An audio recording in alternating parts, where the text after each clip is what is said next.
mapped it out for you here. It's off Highlands Parkway, not far from South Cobb Drive. This is a live look from the scene of where this murder-suicide investigation is happening right now. Of course, it is still active with police out on that scene. Our Denise Dillon is just getting there as well, and we will have more from her as soon as we can. New tonight, we now know a suspect is dead after a shootout with police in Clayton County. It happened earlier today after a carjacking on Jonesboro Road in Forest Park.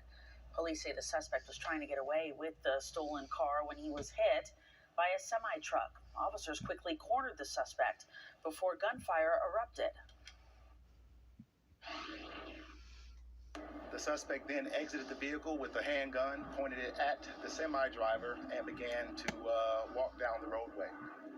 Officers responded to the scene, at which point in time there was an exchange of gunfire between our officers and the suspect. The suspect was taken to a nearby hospital where he died. We're working to learn his name. A police officer injured in the shootout is expected to be okay.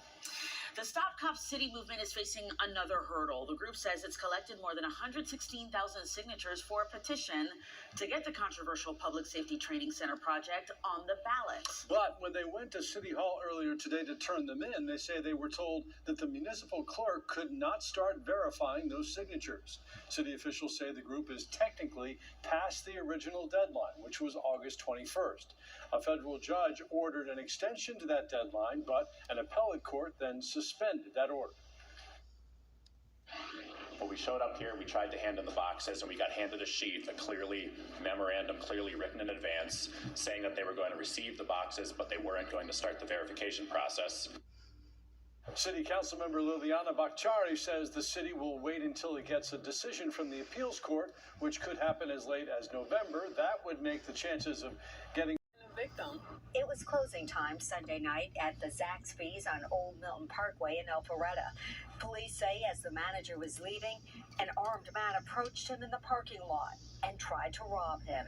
An independent witness observed the robbery in progress and intervened in the robbery and shot the suspect after the suspect pointed his firearm at the witness and the victim.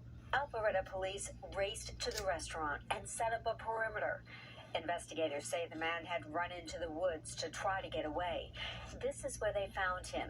He had 2 bullet wounds to his leg. He is in the hospital, but when he gets out, the 57-year-old will face a number of charges, including armed robbery, aggravated assault, and possession of a firearm by a convicted felon.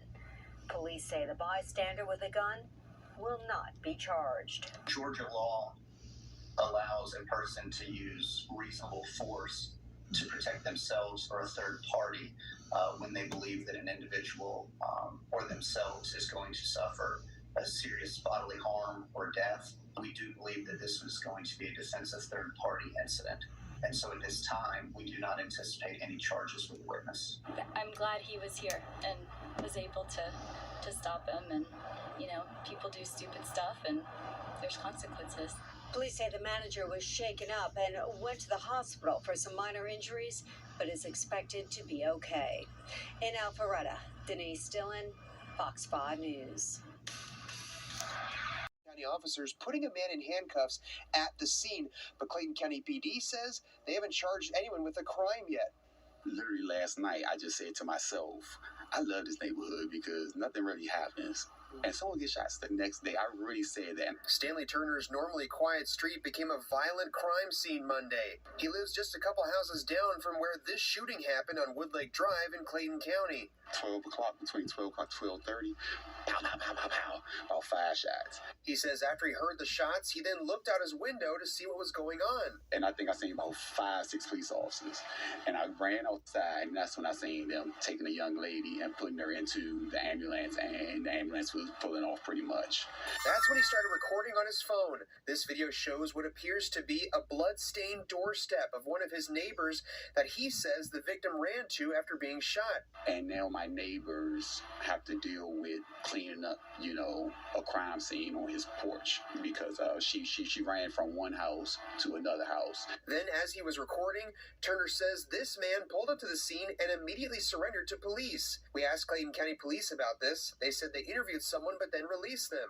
And at this time, they don't have any suspects in custody and no criminal charges have been filed. Clayton County PD did tell us that the victim is currently in critical condition. Hopefully this young lady will pull through. In the 3 years since he's lived here, Turner says he's never seen this level of violence here and hopes he doesn't have to see it again. It was a sad situation today on Wood Lake Drive, and unfortunately, that woman, she could be losing her life. And we'll continue to work to get more details about this shooting from the police department. For now, reporting in Clayton County, Eric Mock, Fox 5 News. And vowed to take back the streets from criminals. Sathanandan previously called to dismantle the Minneapolis Police Department after the death of George Floyd back in 2020. According to the police report, her vehicle was eventually found and recovered. Politicians and high-profile lawyers were for a state of emergency declaration, more police presence, and even sending in National Guards to combat the rising crimes in the city. Oakland Mayor Sheng Dao and other city leaders joined the community members at a church in East Oakland to discuss rampant crimes in the city. During the Saturday event, hundreds of Oaklanders outside chanted and yelled, demanding Mayor Tao to come outside to address the number of people who were not allowed into the church, which had a capacity of only 80. Local residents say incidents like this add to their growing frustration. It was not well planned. There are areas in venues in this area that they could have done it and had many more people come in. I'm really outraged at how Oakland is now becoming. The trash, the garbage, the crime, the unbelievable amounts of crime. If we're waiting for politicians to stand behind and to make policy changes, we're going to be waiting a very long time. Those who spoke said crime is out of control and urged the city leaders to declare a state of emergency. This can help the crime-stricken city secure funding and resources from state and federal government. But the mayor said that is not the answer to Oakland's crime problem. And so calling for a state of emergency right now, when we are doing everything that this would allow for us to do too, I mean, let's just call it what it is. It's just political theater. Instead, the mayor said her office has spent over $1 million on a citywide camera system to track criminals, added patrol officers, allocated $1 million for community safety ambassadors in the business district, and doubled non-emergency responders to allow police to solve crimes. A few years ago, city leaders celebrated what they called a historic vote to defund the police. In June 2021, Oakland City Council had voted to cut $17 million from its police force to other programs aimed to help prevent crime and address mental illness. Current Mayor Tao was a city council member back then and voted for the defunding program. But she later changed her stance, and Oakland PD budget has been up 19% since 2019. However, city data shows crime remains a growing problem. OPD's latest statistics reveal that from January to July of this year, robbery went up 22% compared to last year, carjacking up 9%, burglary 39%, vehicle theft up 49%. We're not getting problems fixed, and the problems are getting worse. That's the scary part. I don't see the police here. Maybe at this event today because we have elected officials showing up. But what about us citizens that pay taxes and go to work? Okay, what about that? We don't have protection. Mayor Tao says she and her family have also been victims of violent crimes in Oakland. And she would also get a busy tone when calling 911 herself. When especially systems change, it don't happen overnight. Mayor Tao says she has only been in office for 8 months, and the public can hold her responsible next year if the crime numbers are not down.